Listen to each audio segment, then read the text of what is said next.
This is your daily dose of all things royal. Welcome back, my gorgeous, good-looking friends. So the soap opera continues. I think it's important I say up front, this video is just an opinion and criticism about Caroline Graham's latest propaganda article published in the Daily Mail today. It is my thoughts to what has been published by people who chose to put this forced narrative into the public domain. And I just want to say that criticizing the Markles' deliberate media framing is not putting out misinformation, nor is it pushing out an alternative, sinister personal agenda. It's just an opinion, and it does not require me or anyone to have to scour the earth for off-the-record conversations, unverifiable relationships, or insider claims presented as truth. I'm reviewing with all of you what was written and who wrote it, as well as the documented history that writer Caroline Graham chose to omit. That is not only fair, it's necessary, and no one should be shamed for questioning media narratives, especially when those narratives are built by people who have a track record for inconsistencies, contradictions, and lies. So today's propaganda reads like a soap opera, a Daily Mail exclusive. My tears with Meghan's dad as I told him to choose her over our friendship. The Sussexes have accused Caroline Graham of crossing ethical lines by being at his hospital bedside. Now she tells her side of the story. After going through it, the article wants to be read as compassionate. But, guys, it's too much. It really is over the top now. It wants us to see Caroline Graham as this trusted witness to a family tragedy. But that framing collapses the moment you remember who Caroline Graham actually is in this story and who she always has been. Because this didn't just begin in December. It began in 2018 when Caroline Graham was one of the journalists involved in exposing Thomas Markle for staging paparazzi photographs. That coverage didn't just embarrass him. Thomas himself has said it has destroyed his relationship with Meghan, and yet, in this latest article, that history is simply erased. It says here, when we met in the turbulent aftermath of his daughter's wedding to Prince Harry in May 2018, it was in my professional capacity as the U.S. editor for this newspaper interviewing him about the rift that began when he posed for paparazzi pictures, suffered 2 heart attacks, and failed to walk his daughter down the aisle. That sparked an estrangement which sadly continues to this day. As a journalist, I've interviewed hundreds of people over the course of my career. I can count on the fingers of one hand those I've stayed friends with. Another indicator for me giving away that this whole thing was an orchestrated scam between all of them is the fact that on Meghan's side, who's blowing up Caroline Graham's name, is choosing to omit this one detail. Now, one would think that if Meghan was so upset with her father for doing this and being in collusion with the paparazzi, then this would have been one of the biggest things that the sugars would be blowing up, but they haven't. They begin with Caroline Graham's involvement in leaking the letter. And what I think is that there are too many people that are afraid to bring up that, wait a minute, yeah, Caroline Graham's name is there, because they don't want to look like fools in making that judgment saying, you know what, this is fishy. This is very fishy. And in this article, the journalist who helped light the match now presents herself as the gentle observer of the fire, with no acknowledgement of her role in actually starting it. And this wasn't an isolated moment. Before that, in 2017, Caroline Graham also wrote about Thomas Markle Jr.'s arrest, long before Meghan was married, long before the family became a global spectacle. So this isn't a reporter encountering the Markles by chance. It's a journalist who has repeatedly profiled, exposed, and sensationalized the same family, and who now asks to be trusted as a neutral intermediary, which makes the current narrative right now even harder to accept, guys. So in this article, Caroline Graham proceeds to tell us that it's Thomas Markle Sr. who was the one that wanted to do an interview with her. As it says here, Thomas Jr.'s ex-wife Tracy gave me Tom's number with his permission. He wanted to meet me because he was considering giving an interview to reach out to Meghan, who has ghosted him since the wedding. Tracy told him I was trustworthy and we should meet. And so I found myself sitting in Tom's living room, his 3 Emmy Awards proudly displayed on his mantelpiece alongside a graduation picture of Meghan. She says he asked Tracy Dooley to pass along her number. That detail is offered as proof of consent and legitimacy, but it raises a basic question the article never asks. Why would a man who says tabloid exposure destroyed his relationship with his daughter choose to re-enter the media spotlight through the same journalist connected to that exposure? I mean, make it make sense. The contradiction is not addressed. It's just simply glossed over because nobody is asking this question. So why did Caroline Graham feel the need to concoct this article and over-explain herself? Well, a pro-Sussex piece from Meghan's camp accuses her of an ethical breach for allegedly trying to send a message to her father, feeding into the ongoing narrative of Prince Harry and Meghan's distrust of the media, which they themselves actively manipulate to shape public perception. Timing, perhaps, as always, is everything.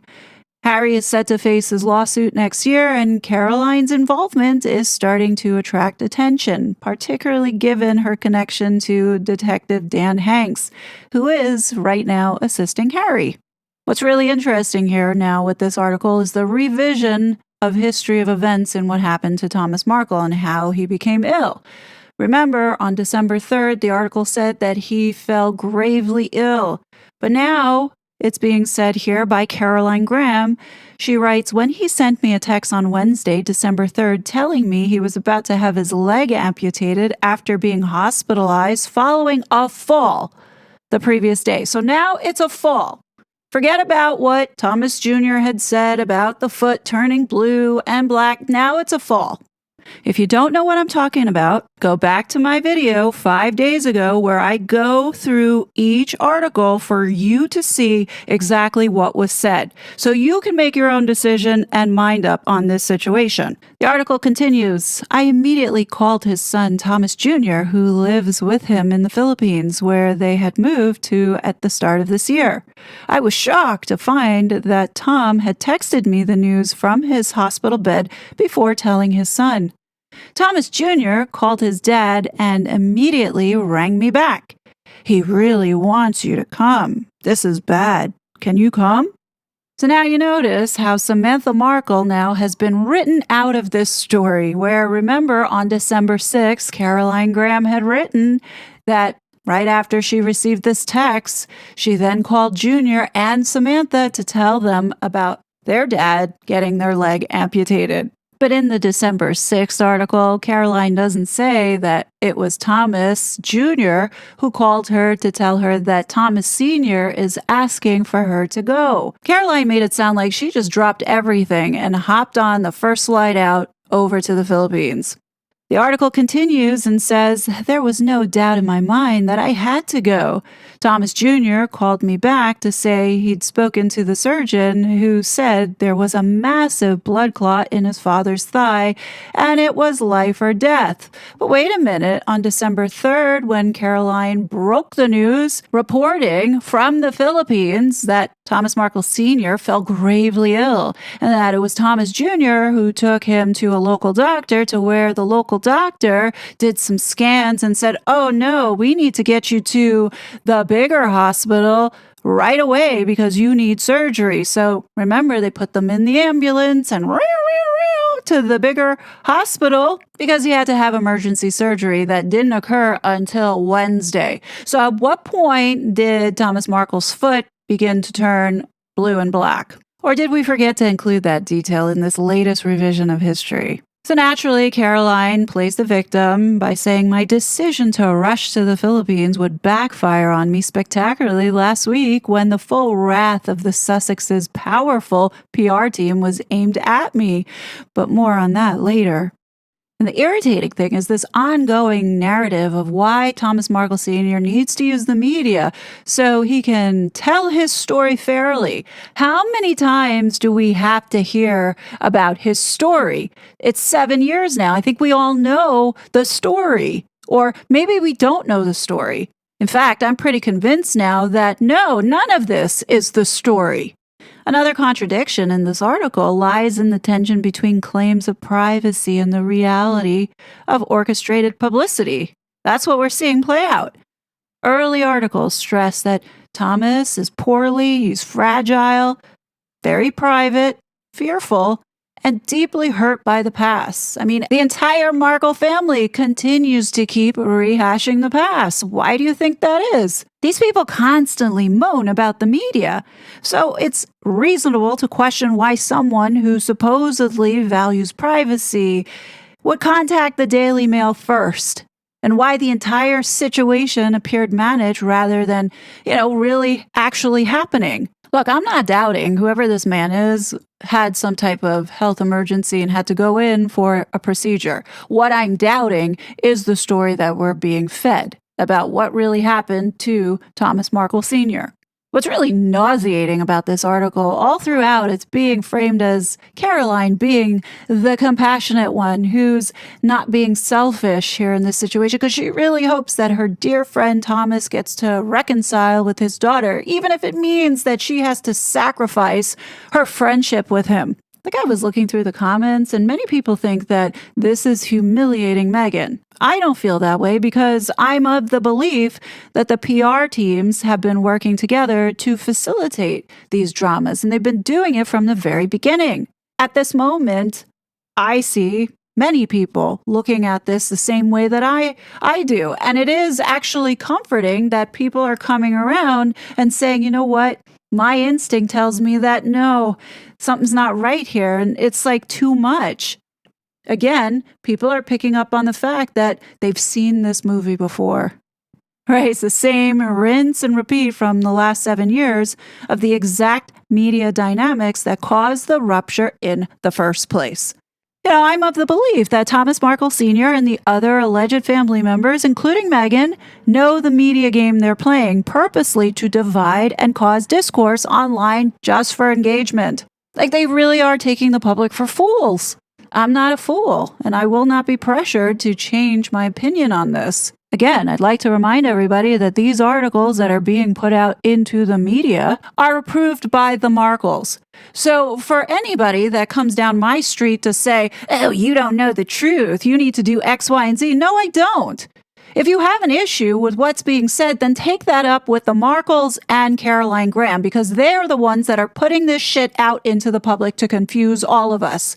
Look, I'm aware that there are people who still won't see what I'm trying to say here with this, because no matter how much evidence that you put in front of them, they're still going to see the situation in a certain way. And, that's fine. I'm not here to tell you that this interpretation of what Caroline Graham is writing is what you should believe. If you come to your own conclusion and don't see it that way, that's fine.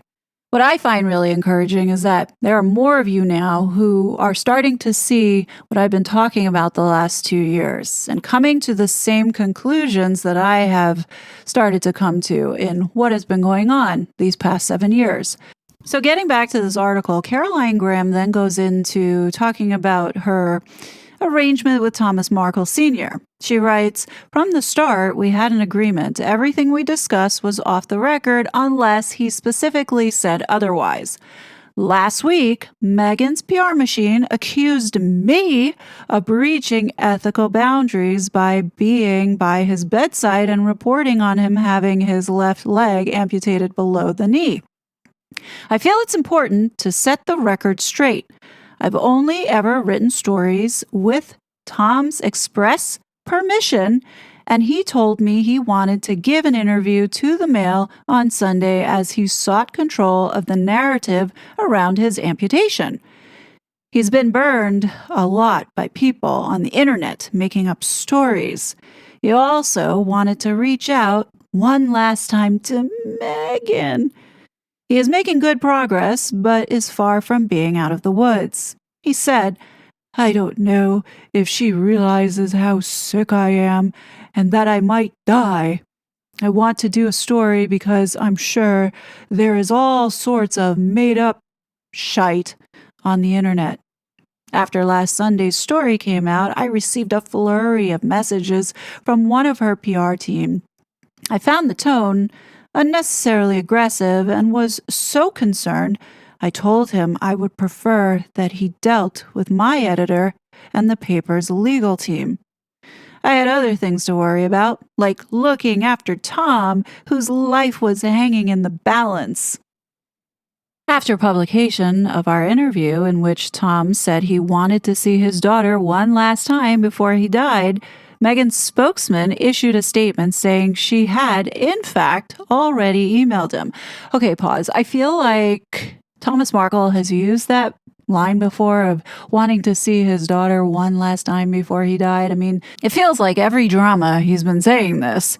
And, under normal circumstances, yeah, that would be a reasonable request, but this is not a normal circumstance. This weaponization of the media to emotionally manipulate the public is really not working anymore.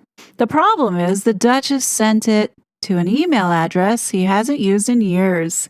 He had lost the password and had given up. Anyone who knows Tom knows he doesn't like emails. But he has kept the same phone number for at least 2 decades, saying he will never change it because he wants to make sure Meghan can always reach him.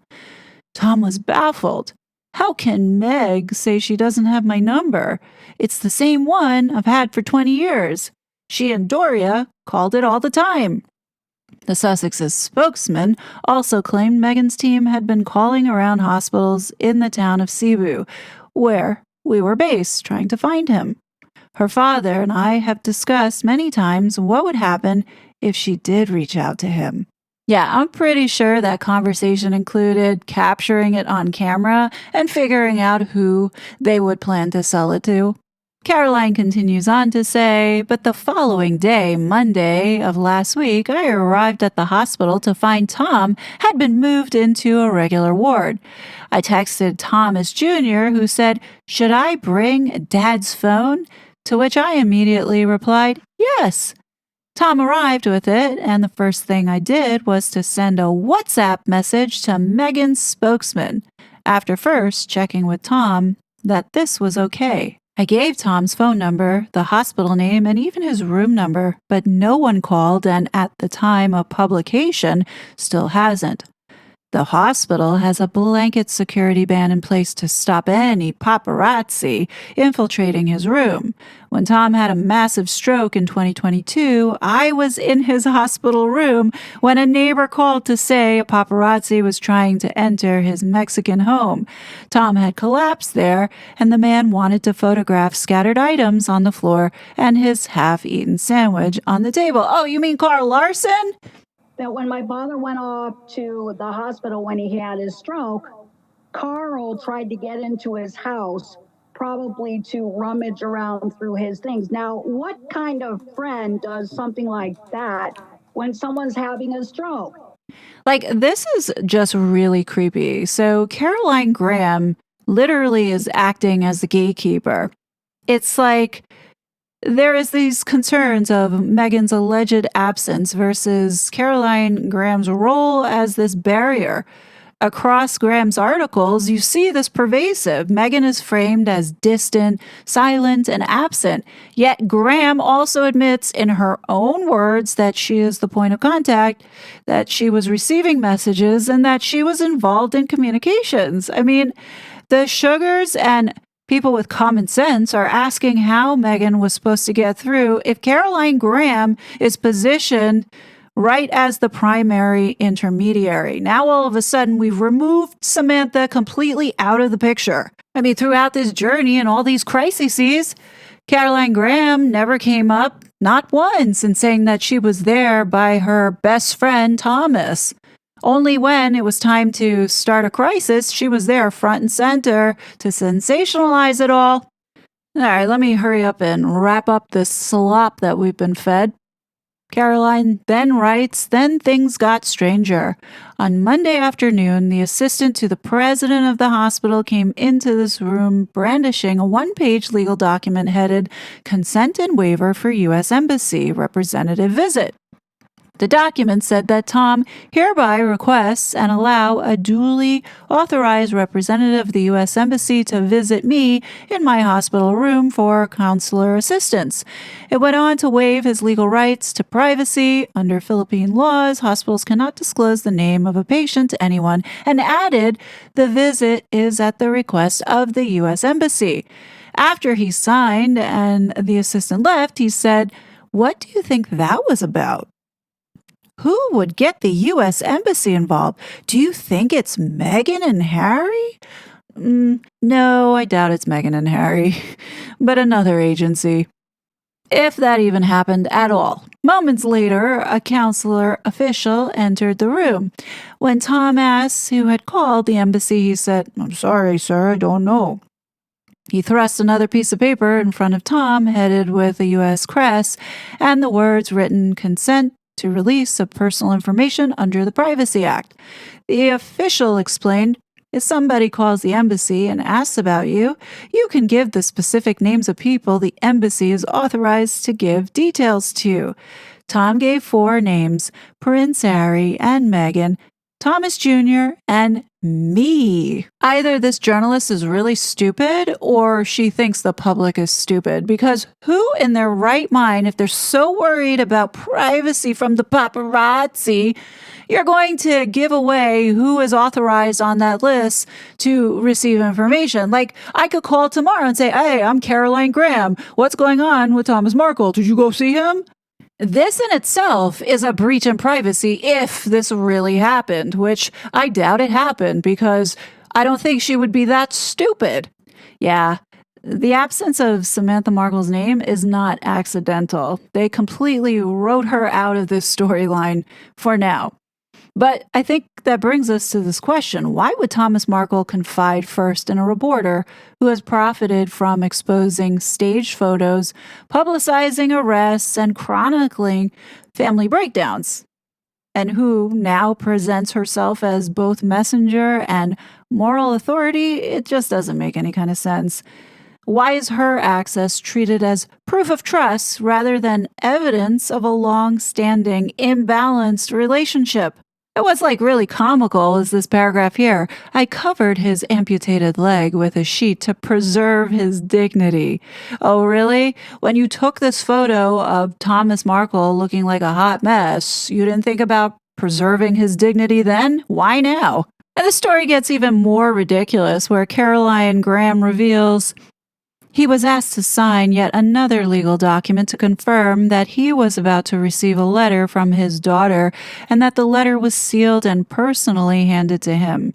The lawyer said the handover would be videoed so that the video could be sent to Meghan. Get the fuck out of here with this shit. You know that all of them are laughing right now over this nonsense. And that's pretty much the basis of this article.